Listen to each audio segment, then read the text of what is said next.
touchdown from Dwayne Haskins.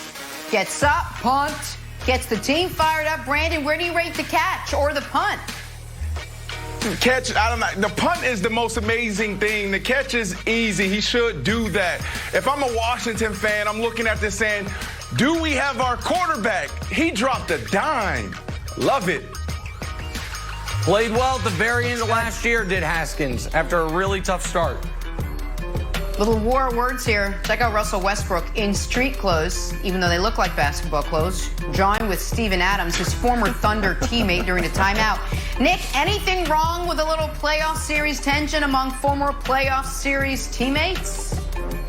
Not at all. And listen, Russ and Steven Adams, I assume, still have a great relationship off the court. They were great friends in the time they played together. This is also Wilds where I really am jealous of folks who can do accents, because pretending to say what Steven Adams says here in the New Zealand accent, dropping a few mates in, would be great television, but I can't do accents, so I just in your head imagine what Steven Adams says. Just try it. Everyone can do. It's whether you're willing to do it. You're a radio guy. Give it a shot. No, you're not going to. All right, let's talk some baseball. Nope. Little heads-up play. Rockies, D-backs, Cole Calhoun stuck in a rundown. What does he do? He goes soccer with the header. Now, he was called out. Wilds, you love the move. He was called out? Look, this is sort of a tried-and-true strategy to get in line with the throw, but I've never seen a guy headbutt it. I think it's great. I think this is right up there with cutting off your finger to play in the Super Bowl. This is just it's fantastic. It's fantastic. Why was he called out? I don't have a ton of analysis on it. It's just wonderful. All right, time for a little drawing a blank. Also time for talking receivers. Kyler Murray, guys. Kyler Murray said it's definitely possible that the pass-catching firm of Larry Fitzgerald, DeAndre Hopkins, and Christian Kirk all can get 1,000 yards this season. The Cardinals had the last trio to do that back in 2008. So, Nick, Kyler saying it's definitely possible Hopkins, Fitzgerald, and Kirk all go for 1,000 yards is blank. It's actually possible. Unlike the conversation about this with the Cowboys. What up, Brandon? Hold on. I heard you say hold on. Go ahead. What's up? Fool's gold. Fool's gold. Gold. Fool's gold? Oh, you think they got no chance? Cliff Kingsbury? No. You got Kyler in year two? It hasn't been done since 2008. If it was that easy, Aaron Rodgers would have did it with Driver and Jennings and the other guy, Jordy Nelson. Come on now. Yeah. It's fool's gold. Okay. I feel like it's closer than you realize. Kyler threw for 3,700 yards. DeAndre had 1,100. Larry's done it 9 times. It's just a matter of if Christian can get over the hump. So, Nick, I don't think it's fool's gold. I think they could actually pull it off. Yeah, I think that talking about it in Dallas, when you have Zeke as... Listen, I think when you have Zeke as a running back, it's not going to happen. But when you're going to be throwing the ball as much as Kingsbury's going to throw it, Nuke is a superstar. Larry's super consistent. I agree it's about Christian Kirk. And also, shout out, it took 3+ years, but my good friend Stevie Breston finally made the show. Shout out to Stevie Breston. Miss you, buddy. Good to hear from you. I didn't know he was on this list. I tried to fit him into the show. We got him in. Move on. Talk some Baker Mayfield. Baker has his sights set on an AFC North title this season, saying, it starts with a division title. Okay, Nick, my plethora of eye rolls aside, the Browns' AFC North title chances are blank. How about let's get out there and win one game and go from there? Let's stay healthy. Yeah, Let's just all get on the same page. I gave you 3 options right there.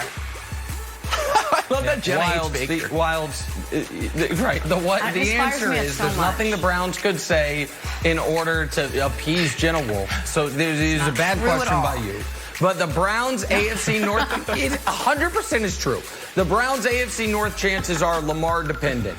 I think the Browns can win 10 or 11 games, Brandon. The problem is they're in a division with the Ravens, and the only way the Ravens don't win 12 games in the division is if something, either Lamar regresses terribly or Lamar, who's already a little dinged up, something happens to him where he has to miss time. If Lamar plays all 16, the Browns have no chance of winning the division. So I say it's the Browns AFC North title chances are Lamar dependent, Brandon. Yeah, don't forget about Big Ben and the Pittsburgh Steelers, too. But this is real. I've been saying this for the past 4 years, and it's getting frustrating. But I go back to 2016 when Jabril Peppers hit me in preseason. He hit me so hard, it made me think of two things. Number one, I think it's time for me to probably retire. And number two, the Browns have a chance. And since that hit, I've been saying that the Browns have a chance. So hopefully this is the year that they get it done. I like this team. I like the coach. Let's go. Brandon, first of all, again, great cactus in your background. Fantastic. I'm going to add one to mine. I went with 9-13 dependent. They've got the Ravens right away. And Brandon, like, with no preseason, if you're ever going to, like, take down the Ravens, it feels like week 1 is the time to do it. Then you got Joe Burrow. So those first 2 weeks, you come out of the gate strong. Maybe you got a shot.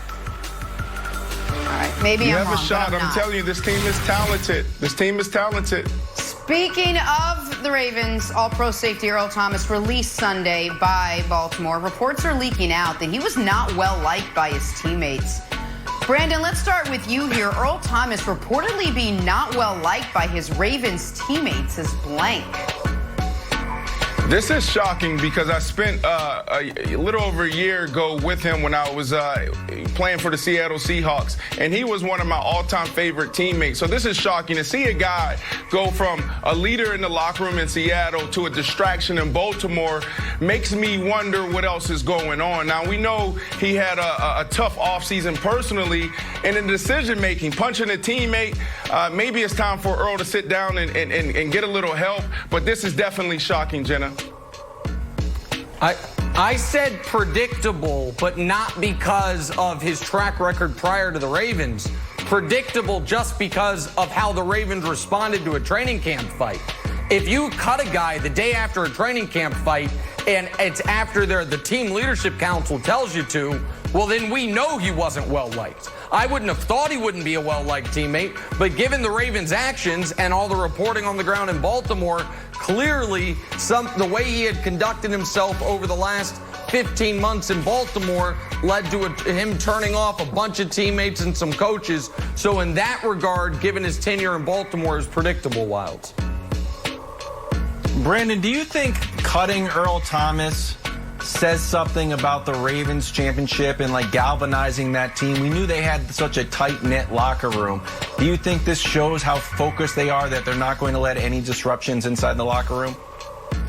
100%. I think it shows how amazing this organization is. This is how you do it, right? When your mindset is that we're going to win a championship every single year, and if anything gets in the way of that, you knock it out the way, you get it out. So I think this is a perfect example, not only for that team, but everyone watching in all sports. This is how you do it. All right, let's finish up in Atlanta, where quarterback Matt Ryan is heaping praise on his favorite target, Julio Jones, saying Julio is the premier wide receiver in the league. File that under what else would he say? Brandon, Matt Ryan saying Julio Jones is the premier wide receiver in the league is blank. It's so frustrating because you have one of the top quarterbacks and the premier wide receiver in the league win more games. Matt Ryan, please win more games. So frustrating. Yeah, I'm along the same line. If it's true, it's not great for Matt. Because if you've had the best wide receiver in the league for the better part of a decade, why are y'all always missing the playoffs? So, yeah, I mean, if it's true, Wilds, it's not great for Matt. Jeez, okay. Well, I thought it was a nice compliment. They've been together 10 years, and I think they can see their productivity. I actually thought it was an interesting take on all the quarterbacks with new wide receivers. Like, is Tom Brady going to be as good as Matt Ryan is with...